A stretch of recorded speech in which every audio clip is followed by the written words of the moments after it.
Friends, आज हम आप लोग को बताएंगे कि जब हम रिसर्च करते हैं, जब पीएचडी करते हैं, बहुत सारे स्टूडेंट्स, बहुत सारे कैंडिडेट्स जब हाइपोथेसिस को प्रूव करने के लिए फार्मूला यूज करते हैं।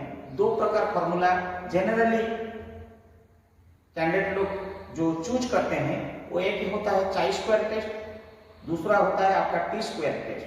आज हम इसी जरिए में हमको चाई स्क्वायर के बारे में बताएंगे, चाई स्क्वायर टेस्ट के बारे में बताएंगे। इससे पहले मैं आपको एक चीज बताना चाहूंगा। जब मैं रिसर्च कर रहा था, मेरा तजुर्बा से मैं बोल रहा हूं, मैं सारे कुछ कर लिया और करने के बाद हम जब कोशिश किया कि कौन सा फॉर्मूला इसको इंप्लीमेंट करके मेरा हाइपोथेसिस को मैं प्रूव करूं, whether my hypothesis is a null hypothesis और alternate hypothesis is acceptable, तो मेरे को कुछ समझ में नहीं आ रहा था। तो मेरे गाइड का मैंने हेल्प लिया और गाइड ने मुझे सिर्फ एक क्लू बताया कि you implement the chi square test as well as t square test. जब आपका सैंपल अनलिमिटेड होता है, बहुत सारी हो जाता है, आप चाई स्क्वायर यूज करिए। सैंपल साइज अगर छोटा है तो आप टी स्क्वायर यूज करिए। बट मैंने सैंपल सर्वे ले लिया, सब कुछ ले लिया, लेकिन चाई स्क्वायर का बारे में मैं फॉर्मूला देख लिया, सब कुछ कर लिया, लेकिन मुझे कैसे उसको कैलकुलेशन करना है वो मुझे नहीं आया। तब मैंने एक फ्रेंड की मदद लिया और बहुत गूगल सर्च किया, बहुत सारी सोशल मीडिया ट्रेस किया, लेकिन कहीं मुझे एग्जैक्ट डाटा नहीं मिल पाया। तब मैंने सोचा कि मेरा नॉलेज को मैं शेयर करूंगा आप लोग का माध्यम से, मेरा चैनल माध्यम से, ताकि कि आने वाला दिन में मैं जो प्रॉब्लम फेस किया, ताकि और कोई रिसर्च स्कॉलर को कठिनाई ना हो। इसीलिए मैं इसके बारे में एकदम clear and clarity with facts and figures में बताऊंगा, ताकि कि चाई स्क्वायर के बारे में किसी को कोई कंफ्यूजन नहीं हो, कठिनाई ना हो। रिसर्च प्रूव करने के लिए आप खुद अपने स्वावलंबी सेल्फ सफिशिएंट हो जाओ, किसके ऊपर डिपेंड करने की जरूरत नहीं है। What is chi square test? It is the statistical test which can be compared with your expected figures or data versus the observed the data, I mean the calculated the data। उससे आपको पता चलता है if observed data is more than the expected data, then it is a null hypothesis and your alternate hypothesis is acceptable, and vice versa। If it is observed value is the less than the expected value, then null hypothesis, the hypothesis is accepted, alternate hypothesis is rejected। उसका formula X square, chi square का denomination designated figure X बोला जाता है। X square is sum of whole square of O minus E. O stand for observe frequency, so called calculated value, and E is equal to expected frequency, या आपने क्या expect किया था, confidence level आपका कितना था वो पर्टिकुलर हाइपोथेसिस में। Now before going to the detail the chi square calculation in thoroughly, मैं ये बोलना चाहता हूँ X square is equal to sum of whole square of O minus E divided by E, observe value minus expected value का whole square divided by expected value. This is now I am coming to the hypothesis. What is the hypothesis? Then only we will go for calculation. Now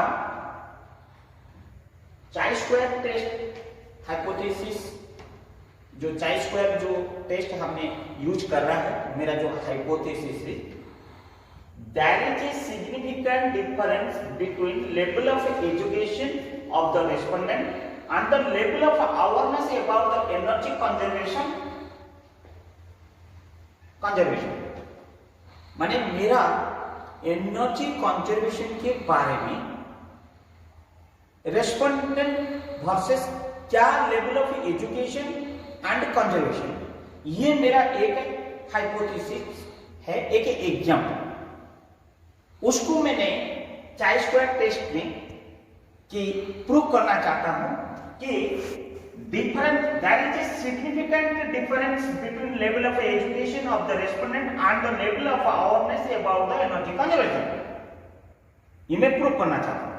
उसके लिए मैंने क्या किया, sample survey लिया particular area में जहां मैं research करता हूं, पर्टिकुलर एरिया को गया और वो पर्टिकुलर एरिया पे जहां मैं सैंपल सर्वे किया। मैंने सैंपल सर्वे क्वेश्चनरीज मैंने क्रिएट किया, नॉट फॉर क्वेश्चन में क्रिएट किया। प्लीज देखिए क्वेश्चन नंबर 1 में रेस्पॉन्स ऑफ द रेस्पोंडेंट, मुझे क्या मिला, यस और नो। मैंने उनको क्वेश्चन पूछा, उन्होंने जो जवाब दिए यस और नो में मैं यहाँ पे फिगर किया। मैं 400 लोग को सर्वे किया, 400 लोग को ये क्वेश्चन मैंने सर्वे किया। पहला क्वेश्चन प्राइमरी स्कूलिंग आपने किया नहीं किया, सेकेंडरी में आपने मैट्रिकुलेट है कि नहीं है, दूसरा आपने हायर सेकेंडरी अटेंड किया कि नहीं किया, 12th पास आपका है कि नहीं है, आपने ग्रेजुएशन है कि नहीं है, नॉलेज आपका रिन्यूएबल एनर्जी के बारे में जानकारी है कि नहीं है, आप इंटरेस्टेड हो कि नहीं हो फॉर रिन्यूएबल एनर्जी इंप्लीमेंट करने के लिए, अगर इंटरेस्टेड हो उसका टेक्नोलॉजी आपको मालूम है कि नहीं है, लास्ट अगर है तो आप इनिशिएटिव लेके इंप्लीमेंट करना चाहते हो या नहीं चाहते हो। मुझे इस प्रकार आंसर मिला। जब मैं question number 1 question number 2 respect में देखिए मेरे को यस मिला 309 202 183 95 लाइक दैट ये है, एंड सिमिलरली नो में मुझे इतना ही मिला। टोटल आप देखोगे 400 400 400 400 सब 400। मेरा ये सैंपल मेरा रेडी हो गया।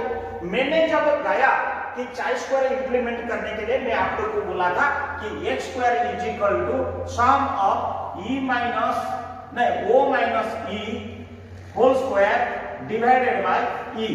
नाउ मैं उसको जब समेशन करने जा रहा हूं, देन ये समेशन करने से पहले O minus E observe value मेरे को ये जितना ही है मैंने ऑब्जर्व वैल्यू लिया। What is E? Is my expected value. I have taken 157 as expected value. It is my expected value, I have taken. ये मेरे को उम्मीद था इतना होने के लिए, लेकिन मेरे को उसी हिसाब से मेरे को ये सब रिजल्ट मिला। जब मैंने वो मेरे को मिला ऑब्जर्व वैल्यू एंड ई मेरा कांस्टेंट है 157 सबके लिए मेरा था, O minus E whole square divided by E is equal to ये पहला वाला क्वेश्चन का इतना आया, सेकंड वाला का इतना आया, थर्ड का जब आया ये 0.187 आया। लाइक दैट जैसे आया आप इधर टोटल करोगे, टोटल मेरे को वैल्यू आ रहा है O minus E whole square divided by E summation ये इज इक्वल टू उसका समेशन वैल्यू आता है 17.0313। Okay, now I got 17.0313। Now मुझे ये प्रूव करना पड़ेगा जे लेवल ऑफ सिग्निफिकेंस मैंने कितना लिया था। Level of significance means what? Level of confidence level 5%, that is nothing but 0.05। Which is आप अगर चाई स्क्वायर का टेबल रेफर करेंगे at the rate of this level of confidences the value will come around 15.057 like that, something will become वो table that is a constant table। आपको कुछ करने की जरूरत नहीं है, ये टेबल प्लस डिटेल कैलकुलेशन आप मेरा YouTube चैनल में जब जाएंगे वो चैनल में वो आपको पीपीटी में पता चल जाएगा कि डिटेल का टेबल है। वो टेबल कांस्टेंट है, 0.01 से लेकर अप टू 0.99 तक टेबल वैल्यू है, वो कांस्टेंट वैल्यू है। हमारा उसमें वो वैल्यू से नहीं, जस्ट हमने लॉग टेबल का आपको रेफर कर देना है। This value is the expected value. Now what is the degree of DF? ये जो डीएफ है कि row -1 into C -1 is equal to degree of freedom. That means 1 into 8 का corresponding this much value at the 0.05। My dear friend, DF correlated with level of confidence। मेरे को ये figure जब मिला, ये फिगर से कोरिलेट मुझे 0.05% में अब मेरा chi स्क्वायर टेबल वैल्यू है 15.057। नाउ आपका टोटल कैलकुलेटेड वैल्यू है 17.0313। Now you compare this value is greater or this value is greater. My dear friends, the calculated value is more than the expected value. आपने जो expected value किया था 15.057 is more than that, means your hypothesis is null. That means what? There is no significant difference between level of education of the respondent and the level of awareness about the energy conservation. हमने पहले hypothesis क्या लिखा था? There is a significant difference between, but आपने जब यहां पे prove कर दिया कि 17.03 is your calculated value as per the chi square test and your expected value something 15.07, that means this value is greater than this, means your hypothesis is null, is rejected. That means alternate hypothesis is accepted.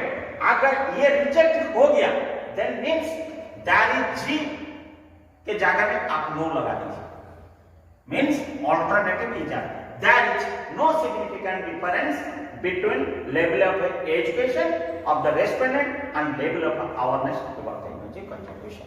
This is the chi square and the detail calculation like this. No more clarity है इसमें और बेहतर आपको समझने के लिए you kindly follow my channel and उसमें ये कैलकुलेशन भी रहेगा और डिटेल्स भी रहेगा, टेबल भी रहेगा, आप लोग को सहूलियत होगा. अगर कुछ डाउट होने से you can comment me and kindly subscribe मी अगर आपको अच्छा लगा. धन्यवाद.